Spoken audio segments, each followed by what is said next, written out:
Are on the platform. I'm Sean Plunket with you through to 10 o'clock today. Don't forget, by the way, wanted to say, number of people yesterday saying I didn't get your latest column or newsletter, Sean. I've checked my email. A lot of you, and we did go and check, aren't Platform Plus members. And I just hate to say it, that's one of the benefits of being a Platform Plus member. You get my columns and you get my newsletters, and you don't get it if you're not a Platform Plus member. It's only $3 a week. But that's one of the benefits. So an awful lot of you are saying, outraged, I didn't get mine. You haven't paid for the newsletter, so you're not going to get it. So join up, the Platform Plus. It's easy to do. Instructions on the website and on the app site.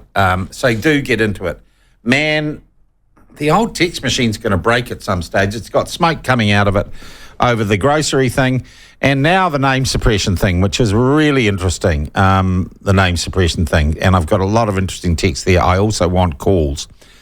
But right now, we're going to do an interview that develops on a theme this week, and that with the Nats, of course, ACT yesterday. We had David Seymour on, coming out on the new youth crime policy that they've got. Yesterday, the Dairy Owners Association, who represent the many hundreds of dairies around the country who really are at the forefront of this crime wave, and terrible stories. People have died because of this issue. And it appears in a couple of instances the fog cannons aren't much of a deterrent to the people who are knocking over the dairies. So Sunny Kaushal and other representatives of the Dairy Owners Association met with Ginny Andersen, the Minister of Police, yesterday to discuss this very real and pressing issue. And we thought we'd get an update from Sunny this morning as to how that meeting went and what has come out of it. Sunny, welcome back to the platform. Nice to have you with us. Very good morning. Okay, Sunny, I presume you came down to Wellington to see the Minister of Police. What did she have to say and what did you have to say? So we went to Wellington 3 weeks ago when we went with our petition with a weight of over 40,000 signatures. Mm-hmm. And also we had handed over the manifesto, also what need to be done. Then yesterday, the meeting that we had was in Auckland, and this was, after a helpless woman was attacked and injured by hammers on her head by two offenders. And that dairy is not too far away from the dairy where Janak Patel was killed last year. So, the crime is getting more violent, more barbaric. So something needed to be done. So we told the minister yesterday that there need to be zero tolerance for this kind of crime, because we can't have more attacks on hardworking and good people like Mrs. Patel that happened last week. Because we need to put the rights of law-abiding people ahead of right of criminals. Yeah. So we discussed that manifesto, which was handed over to her on 21st June. And then we also put the minister on notice, very clearly that the success of the minister and the meeting will be measured by results, and the ending of ram raids and aggravated robberies, not the announcements, meetings and words. Mm.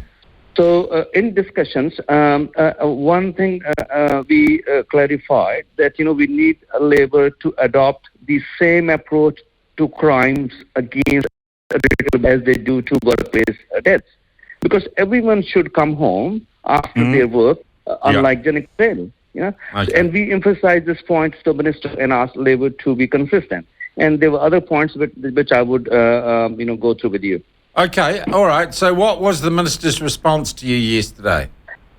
The minister's response was, she said, she gave us the assurance that she would look into it, and, she is on the same page and she would like to work with us. She would like to meet with us every fortnight. So those were the assurances. So she's offered you, the concrete thing she's offered you is a meeting every fortnight on these issues, which I take it means you can be across this issue as it unfolds and you can look at trends in real time. Yeah, because, there are certain areas which we told the minister that needs very urgent actions, because we cannot keep waiting for the announcements and words. And also, very specifically, we asked for the amendments to the Crime Act. That was done in 1961 for a different New Zealand. That's been now 62 years. Clarify for our listeners what those amendments would achieve and what you want to change with the Crimes Act. There are three amendments that we have asked. The one is in amendment in section 35 and 36 that extends citizens' arrest powers to all Crimes Act offences 24/7 and to property crimes within the Summary Offences Act. Right now there is a day and night split, and which was done for a very different New Zealand. For example, nowadays, what happened in Christchurch, the tradies, they tried to constrain. The guy and the cop said, "Let him go." Exactly. So that's where the flaws are. So we need to change that one. And the second reform that we asked was in the self-defense and defense of property based on the Australian Criminal Code. So, for example, in Australian Criminal Code, if you're trying to defend your property, they have very clearly worded that as long as you do not cause death or a really serious injury, whereas in our law, it says as long as you do not strike or do bodily harm. So that means if somebody is coming to attack your phone... So you want those goalposts moved? And I guess what you're asking for, Sunny, in real terms, you're saying if you can't have a police force or a police system that can protect us, for God's sake, let us legally protect ourselves and our property. Exactly. Trust on Kiwis. We trust Kiwis, and then let the society work. They are responsible people out there, and then they can do it. Yeah. And so there are a lot of things that need to be done, but again, the government has not listened to us over the last 5 years. And if had they listened, we wouldn't be in such a mess today. The other reform that we asked in the Crimes Act was the duty of parents. So this is the amendment to Section 152. It creates a new duty for parents and guardians where the Crimes Act to protect from criminal responsibility. Sunny, do you have a view on ACT's new policy to bring 17-year-olds into the adult court system? Well, we are in, for any change in law as long as they are able to protect the communities and businesses.